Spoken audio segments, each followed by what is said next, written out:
bienvenue pour une nouvelle revue de la série Dérapage. Dans cette vidéo, on va parler des 5 choses que tu n'as peut-être pas remarquées dans le dernier épisode. Cet épisode 10 qui était rempli d'émotions, c'était assez émotionnel. Donc voilà, on va voir tout ça ensemble. Stay tuned.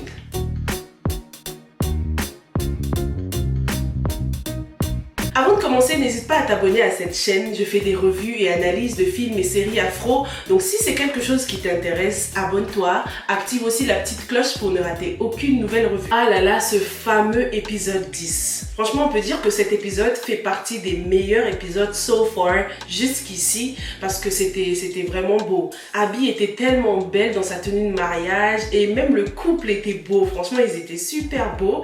Et pour la première fois, je me suis dit, en fait, ce serait bien si les deux meilleurs amis pouvaient finir ensemble. Hein? Ils étaient beaux ensemble. Tout le monde était beau. C'était un très très bel épisode. Alors, par où commencer? Parlons des choses que tu n'as peut-être pas remarquées. La première chose que tu n'as pas remarqué, c'était la première scène. Le petit extrait de la ville de New York, donc sur l'autoroute. On remarque que la qualité de cette image, de ce petit extrait, est totalement différent du reste du film. C'était comme si cet extrait avait été filmé avec un portable, que quelqu'un était dans sa voiture, côté passager, et qu'il avait utilisé son portable pour filmer la route de New York, et que l'extrait a ensuite été incorporé dans la série. Je comprends qu'il fallait faire la transition pour montrer que bon, là, ça se passe à New York, on est dans une different location, mais j'ai pas vraiment senti la différence. J'ai dû utiliser mon imagination pour me dire que bon, là, l'ex de Bashir est à New York. En plus, elle était dans un tout petit coin avec un micro-ondes et un toaster, donc on voyait pas vraiment la différence entre le Sénégal et les États-Unis. Donc voilà, c'est vraiment le ressenti que cet extrait m'a donné. J'ai vraiment eu l'impression que ça a été tourné avec un portable. Hein. Dis-moi si tu as remarqué ce petit extrait-là. Je pense pas que ça a dû te gêner. Peut-être que beaucoup n'ont même pas remarqué. Hein. Mais voilà, moi j'ai remarqué la différence de qualité. Avant de passer au point suivant, n'hésite pas à me mettre un petit like d'encouragement. Ça me fera énormément plaisir. Alors, la deuxième chose que tu n'as peut-être pas remarqué, c'était le père de Bashir. La position du père de Bashir pour être exact. Lors de cette scène, donc le père de Bashir est sur le balcon et il passe un appel à Bashir. Scène tout à fait banale mais qui a un message fort. Cette scène montre la position du père de Bashir dans la société. On voit qu'il est placé en hauteur. Ça montre aussi que c'est un homme puissant qui a beaucoup d'autorité et beaucoup de pouvoir dans la société. Ce balcon m'a même fait penser à un bateau en fait. C'est comme si le père de Bashir c'était le capitaine de son navire. Ça m'a fait penser à Titanic, je sais pas pourquoi. Mais j'ai eu l'impression que c'était le capitaine quoi. C'est lui le chef quoi. Il domine, c'est le chef, c'est le patron. Et on peut même pousser notre analyse plus loin parce qu'à un moment on voit le ciel, on voit les cieux derrière lui. Donc on peut dire qu'il n'y a pas de limite à sa richesse. The sky is the limit. Le ciel est la limite quoi. Donc j'ai trouvé que cette scène était super bien filmée. Ça montre bien la position du père de Bashir et la puissance que cet homme a dans la société. On le voit hein, pendant le mariage, le griot qui faisait son éloge et tout. Et comme signe de respect et de puissance aussi, il passait par le griot pour s'adresser à tout le monde. Je ne suis pas sénégalaise donc je ne sais pas vraiment en détail comment se passent les mariages sénégalais. N'hésite pas à me dire s'il y a un message ou une signification dans le fait que le père de Bashir passe par le griot pour s'adresser au peuple, pour s'adresser à tout le monde. Moi j'interprète ça comme un signe de respect et de puissance aussi parce que c'est pas n'importe qui tu vois dans la société. La troisième chose que tu n'as pas remarqué, c'est passé pendant la scène du mariage. Ah là là, cette scène du mariage magnifique. Abby c'est la personnification de l'élégance, hein. Il n'y a rien à dire, elle est belle. Ouh!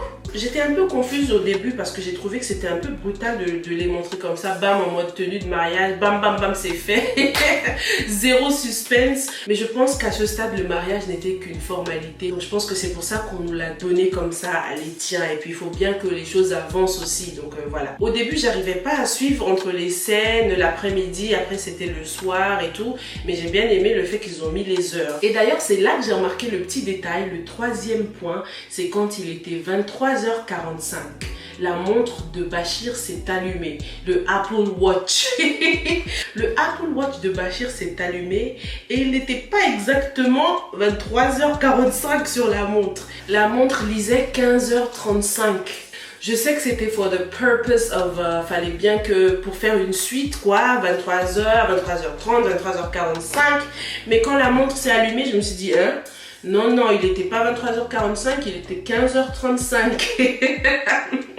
C'est rien du tout, hein, c'est le film. Hein. On sait très bien qu'ils étaient pas là à 23h45 en train de tourner, mais fallait pas que la montre s'allume quoi, parce que moi ça m'a déconnecté tout de suite. Dis-moi dans les commentaires si t'avais remarqué la montre. Comme ils affichaient tout le temps des horaires à l'écran, je me suis dit ok, je vais voir s'il était vraiment 23h45. Et non, il était 15h35 au moment du tournage. Donc cette scène de mariage, comme je l'ai dit plus tôt, je ne sais pas comment se passent les mariages sénégalais en détail, mais est-ce que cette interview était vraiment nécessaire? Je veux dire que quand je me marie, moi, j'ai d'autres choses à faire que de faire une interview à 23h45. Ça aurait pas pu être fait plus tôt, je sais pas. Est-ce que c'était vraiment nécessaire? J'aurais vraiment adoré si cette conversation entre Bachir et Abi se serait passée en privé. Je pense que là, on aurait saisi que Bachir essayait de changer. Parce qu'à partir de l'épisode 9 et 10, on voit qu'il y a quelque chose qui se passe dans la tête de Bachir. Il tombe amoureux de Abi et je pense que cette scène aurait été beaucoup plus émouvante si ça se passait en privé. Pas devant les caméras, pas devant les amis et tout ça. Si Bachir était vraiment en train d'avouer ses sentiments en privé. Parce que c'était une conversation privée quand même. Certes, Abi est une blogueuse et tout ça, et puis le père de Bachir, il est connu et tout, je comprends la caméra, mais à 23h. C'était très touchant, hein, don't get me wrong, mais je pense que ça aurait été encore plus touchant si c'était seulement Bachir qui avouait ses sentiments à Abi, parce qu'on sait déjà, on sait que Abi, elle est head over heels in love de Bachir, donc c'était pas la peine de nous rappeler comment ils se sont rencontrés, on le sait, ça fait que 10 épisodes. Du côté de Abi, c'était pas la peine, on sait qu'elle est in love. Si c'était Bachir seulement qui avouait ses sentiments et tout, nanana, là j'aurais été comme as. J'aurais kiffé. Mais ça reste une super belle scène et un super bel épisode. Heureusement, on a eu le plein d'émotions avec la scène suivante. La scène entre Abi et sa mère était très émotionnelle. Abi, elle joue vraiment bien. J'ai eu presque les larmes aux yeux. On voit qu'elle pleurait vraiment. Dis-moi dans les commentaires si t'as pleuré avec Abi. Ah, c'était une belle scène. La mère d'Abi, je trouve qu'elle est pleine de classe. J'aime beaucoup sa relation avec sa fille. J'ai adoré cette scène, ça m'a vraiment fait chaud au cœur. Parce que pour rappel, pendant ces scènes, il n'y a pas que les acteurs, hein. Il y a aussi les caméramans, tout le monde et tout. Donc c'est difficile de pleurer devant autant de monde. Il faut vraiment être un bon acteur ou une bonne actrice pour faire ça. Et là, chapeau. Rien à dire, l'émotion était là pendant toute cette scène. J'étais en mode oh c'est trop mignon, oh la pauvre Abi, j'espère que Bachir va pas lui briser le cœur. C'était vraiment très touchant, c'était la meilleure scène de l'épisode pour moi. Allez, passons au quatrième point que tu n'as pas remarqué. Le quatrième point, c'était les Coris. Encore une fois, les Coris reviennent et nous rappellent la voyante et tout ce que la voyante a dit par rapport aux ennemis de Abi, par rapport à l'eau, etc. Et ce Cori revient toujours quand Bachir est avec son père. Donc dans la présence du père de Bachir, on remarque qu'il y a toujours des Coris en ce moment. J'ai adoré cette scène aussi parce que pour une fois, Bachir et son père n'étaient pas des rivaux. Là, on a vu la complicité père et fils. Un père qui conseille son fils, qui lui dit que dans le mariage, en vrai de vrai, c'est la femme qui commande. C'était mignon, tu vois. Pour une fois, là, pas de rivalité, pas d'embrouille, juste un père qui parle à son fils. D'ailleurs, en parlant du père de Bachir, lorsqu'il était chez Abi, je m'attendais, je sais pas pourquoi, mais je m'attendais à une tension là, entre le père de Bachir et la mère de Abi. Mais il n'y a rien eu, le mariage s'est très bien passé, pas de conflit, rien, tout était bien. Parce que depuis le début, on avait cette hypothèse comme quoi Abi pourrait être la vraie fille biologique du père de Bachir. Donc, est-ce que tu penses qu'on doit laisser tomber notre hypothèse? Dis-le moi dans les commentaires. D'ailleurs, pendant la scène du mariage, il n'y avait pas la mère de Bachir. Est-ce que c'est normal? Alors, la cinquième et dernière chose, la scène du caméraman. Cette scène s'est passée trop rapidement à mon goût. Donc, l'amie de l'ex de Bachir rentre chez toi. Elle te montre qu'elle est la copine de la mariée. Tu la laisses rentrer, vous vous asseyez. Tu lui proposes de l'argent en échange d'une copie de leur vidéo. Ok, elle accepte. Elle appelle l'ex de Bachir. Elle lui dit que c'est réglé. Bam. Ok.